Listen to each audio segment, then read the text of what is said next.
ফলতার দিকে নজর রাখতে হচ্ছে, কারণ ভোটের পরেও ভোট ফলতায় 285 বুথে পুনর্নির্বাচন, কেন্দ্রীয় বাহিনীর ঘেরাটোপ। আর কেন্দ্রীয় বাহিনীর ঘেরাটোপে ভোট কেন্দ্রে মোট ভোটার সংখ্যা 2,25,000। আইন শৃঙ্খলা বজায় রাখতে 35 কোম্পানি কেন্দ্রীয় বাহিনী মোতায়েন করা হয়েছে, থাকছে 30টি কুইক রেসপন্স টিম। আরও একবার আপনাদের জানাই, ভোটের পরেও ভোট ফলতায় 285 বুথে পুনর্নির্বাচন, কেন্দ্রীয় বাহিনীর ঘেরাটোপে ভোট, কেন্দ্রে মোট ভোটারের সংখ্যা 2,25,000। আইন শৃঙ্খলা বজায় রাখতে 35 কোম্পানি কেন্দ্রীয় বাহিনী মোতায়েন করা হয়েছে, থাকছে 30টি কুইক রেসপন্স টিম। দক্ষিণ 24 পরগনার ফলতা বিধানসভা কেন্দ্রে আজ পুনর্নির্বাচন, মোট 285টি বুথে ফের ভোট গ্রহণ হবে। আর এই কেন্দ্রেই মোট ভোটারের সংখ্যা প্রায় 2,25,000। 29 এপ্রিল বহু বুথে ভোট গ্রহণ প্রক্রিয়া ব্যাহত হওয়ার পরই কিন্তু পুরো কেন্দ্রেই পুনর্নির্বাচনের সিদ্ধান্ত নেওয়া হয়। আজ সকাল 7টা থেকে সন্ধে 6টা পর্যন্ত হবে ভোট গ্রহণ প্রক্রিয়া, আর গণনা হবে 24শে মে। কেন্দ্রীয় বাহিনীর ঘেরাটোপেই আজ ভোটের পরেও ভোট ফলতায় 285 বুথে পুনর্নির্বাচন, কেন্দ্রীয় বাহিনীর ঘেরাটোপেই হবে ভোট, কেন্দ্রে মোট ভোটার সংখ্যা 2,25,000। আইন শৃঙ্খলা বজায় রাখতে 35 কোম্পানি কেন্দ্রীয় বাহিনী মোতায়েন হয়েছে, থাকছে 30টি কুইক রেসপন্স টিম। 29 এপ্রিল বহু বুথে ভোট গ্রহণ প্রক্রিয়া ব্যাহত হওয়ার পর পুরো কেন্দ্রেই পুনর্নির্বাচনের সিদ্ধান্ত নেওয়া হয় এবং আজ সকাল 7টা থেকে বিকেল সন্ধে 6টা পর্যন্ত ভোট গ্রহণ প্রক্রিয়া চলবে। আইন শৃঙ্খলা বজায় রাখতে 35 কোম্পানি কেন্দ্রীয় বাহিনী মোতায়েন করা হয়েছে, থাকছে 30টি কুইক রেসপন্স টিম।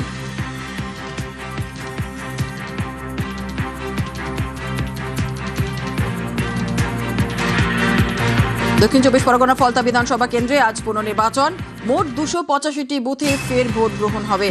আর এই কেন্দ্রে মোট ভোটার সংখ্যা প্রায় 2,25,000। ভোটের পরেও ভোট ফলতায় 285 বুথে পুনর্নির্বাচন এবং যেমনটা আপনাদের বলছিলাম যে সকাল 7টা থেকে সন্ধ্যে 6টা পর্যন্ত হবে ভোট গ্রহণ প্রক্রিয়ার। ইতিমধ্যেই কিন্তু ভোটাররা আসতে শুরুও করে দিয়েছেন। ভোট কেন্দ্রে সেই ছবি আমরা দেখাচ্ছি, ভোটাররা লাইনে এসে দাঁড়িয়েছেন, তারা ভোট দেবেন। কেন্দ্রীয় বাহিনীর ঘেরাটোপেই কিন্তু ভোট গ্রহণ প্রক্রিয়া সকাল 7টা থেকে শুরু হচ্ছে। কেন্দ্রে মোট ভোটার সংখ্যা 2,25,000। আইন শৃঙ্খলা বজায় রাখতে কিন্তু 35 কোম্পানি কেন্দ্রীয় বাহিনী মোতায়েন করা হয়েছে, আর থাকছে 30টি কুইক রেসপন্স টিমও। 29 এপ্রিল বহু বুথে ভোট গ্রহণ প্রক্রিয়া ব্যাহত হওয়ার পরই কিন্তু পুরো কেন্দ্রেই পুনর্নির্বাচন সিদ্ধান্ত নেওয়া হয়। আজ সকাল 7টা থেকে বিকেল 6টা পর্যন্ত ভোট গ্রহণ প্রক্রিয়া চলবে, আর এই ভোটের রেজাল্ট অর্থাৎ গণনা হবে 24শে মে। অর্পণ রয়েছে আরো বিস্তারিত জানাবে। অর্পণ, যে ছবি আমরা দেখছি ইতিমধ্যেই ভোটাররা আসতে শুরু করে দিয়েছেন, সকাল 7টা থেকে সন্ধ্যে 6টা পর্যন্ত ভোট গ্রহণ প্রক্রিয়া চলবে। নিরাপত্তা ব্যবস্থা কেমন রয়েছে, ভোটাররা কি বলছেন, কি ছবি এখন?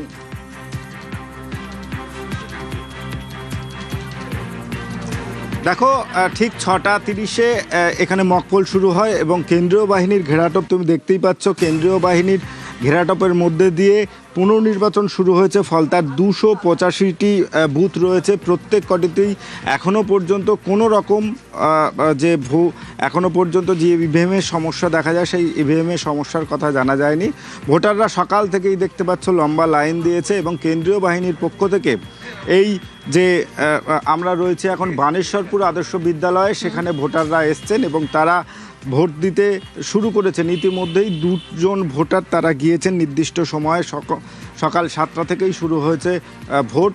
তুমি দেখতেই পাচ্ছ কেন্দ্রীয় বাহিনীর ঘেরা টোপের মধ্যে দিয়ে, কড়া নজরদারির মধ্যে দিয়ে এই কেন্দ্রে ভোট গ্রহণ শুরু হয়েছে। ইতিমধ্যেই প্রিসাইডিং অফিসার তিনি এসছেন, এসে জানিয়েছেন তারা ভোট শুরু করছেন এবং নির্বিঘ্নে যাতে ভোট হয় সেই জন্য সাহায্য প্রার্থনা করেছেন। এবং যারা ভোট দিতে এসছে তাদের মধ্যেও উৎসাহটা কেমন লক্ষ্য করা যাচ্ছে। আপনারা সকাল সকাল ভোট দিতে তো চলে এলেন? হ্যাঁ, সকাল সকাল ভোট, ঠান্ডায় ভালো লাগলো, ওই জন্য সকাল সকাল ভোট দিতে চলে আসলাম। নিরাপত্তা ব্যবস্থা কেমন রয়েছে? ভালোই আছে। আপনাদের এখানে কোনো সমস্যা তো আগে হয়েছিল, এখন মোটামুটি সবই ঠিকই আছে, সব ঠিক আছে, এখন সব ঠিক আছে। ঠাকুমা, সকাল সকাল ভোট দিতে চলে এলে? চলে আসলো, তাড়াতাড়ি দিল, রোদ্দুর গরম সেই কারণে আসলো। আর তোমাদের এখানে কোনো সমস্যা হয়? আগে হতো না, এই কিছুদিন আগে খুব হয়েছে, নাহলে আমি এত বছরে এসেছি কোনোদিনও হয়নি, এইবারেই যেন হলো। তা এই 2-1 দিন আর কিছু হয়। আজকে কোনো সমস্যা? না না, পুলিশ তো রয়েছে। হ্যাঁ, আমাদের তো রোডের উপরেই বাড়ি, আমরা দেখি, কিন্তু কোনো দিন এরকম হয়নি, আগে হয়েছে। তুমি দেখতেই পাচ্ছ যে কেন্দ্রীয় বাহিনী ডিপ্লয়মেন্ট কিভাবে এক একটা বুথে রয়েছে এবং কেন্দ্রীয় বাহিনীর মহিলা সদস্য থেকে শুরু করে যারা রয়েছেন তারা কিন্তু প্রত্যেককে সাহায্য করছেন এবং নির্বিঘ্নে বানেশ্বরপুর আদর্শ বিদ্যালয়ে তা ভোট শুরু হলো এবং আরও যে কেন্দ্রগুলো রয়েছে সেখানেও কিন্তু কড়াকড়ি নিরাপত্তা। একেবারে আরো অন্যান্য কেন্দ্রের ছবি পরবর্তীকালে আবারও দেখবো তোমার কাছ থেকে। আপাতত ধন্যবাদ অর্পণ। কথা বলছিলাম আমাদের প্রতিনিধি অর্পণের সঙ্গে। ভোটের পরেও ভোট ফলতায় 285 বুথে পুনর্নির্বাচন, কেন্দ্রীয় বাহিনী ঘেরাটোপেই ভোট গ্রহণ প্রক্রিয়া শুরু। কেন্দ্রে মোট ভোটার সংখ্যা 2,25,000। আইন শৃঙ্খলা বজায় রাখতে 35 কোম্পানি কেন্দ্রীয় বাহিনী মোতায়েন করা হয়েছে। পালা বদলের পরেও জেলায় জেলায় আক্রান্ত বিজেপি।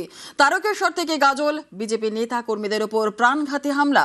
হিঙ্গলগঞ্জ ও পটাশপুরে বিজেপি কর্মীর দোকানে আগুন। সব জায়গাতেই নিশানায় তৃণমূল। এরা ক্ষমতায় আসেনি, তাও এই সমস্ত অত্যাচার সাধারণ মানুষ থেকে শুরু করে বিজেপি কর্মীর উপরে করছে। যদি এরা ক্ষমতায় আসতো তবে তো আমাদের মুন্ডু নিয়ে ফুটবল খেলতো। এই দুষ্কৃতী, এই হারমাত, এই জল্লাদদের অবিলম্বে আমরা গ্রেপ্তারের দাবি করছি। রাজ্যে পালাবদলের পর ক্ষমতায় বিজেপি, পরিবর্তনের পরও বাংলার বিভিন্ন জায়গায় আক্রান্ত বিজেপি। পূর্ব মেদিনীপুর থেকে হুগলি, সর্বত্রই অভিযোগের আঙুল তৃণমূলের দিকে। ভোট মিটেছে শান্তিতে, হঠাৎই হাওয়া গরম হুগলির তারকেশ্বরের তালপুর এলাকায়। মঙ্গলবার রাতে বিজেপির মণ্ডল সভাপতি সাহেব মাঝিকে বাঁশ দিয়ে বেধড়ক মারধর। অভিযোগ তালপুর পঞ্চায়েতের প্রাক্তন প্রধানের ছেলে তথা স্থানীয় তৃণমূল নেতার দিকে। বাড়ি থেকে আসছিলাম, জিজ্ঞেস করলাম, আমি বলছি আমরা বিজেপি করি, ভালো, তোরা তো থাকতে পারলি, বাড়িতে বম ফেলেছিলিস আগে, বলতে বলতে গালাগালি আরম্ভ করে দিয়েছে। প্রধানের ছেলে ছিল, আমার বিজেপি করি, এই কি অপরাধ ওদের কাছে, সেই কারণেই মার। হ্যাঁ, যে জিনিসটা ঘটনাটা ঘটিয়েছে আমরা আইনের রাস্তায় আমরা জানাবো এবং আমরা আশাবাদী যথাসম্ভব তাদেরকে গ্রেপ্তার করা হবে এবং ব্যবস্থা নেওয়া হবে। মূল অভিযুক্তকে গ্রেপ্তার করেছে পুলিশ। অভিযোগ অস্বীকার করেছেন তালপুর পঞ্চায়েতের প্রাক্তন প্রধান।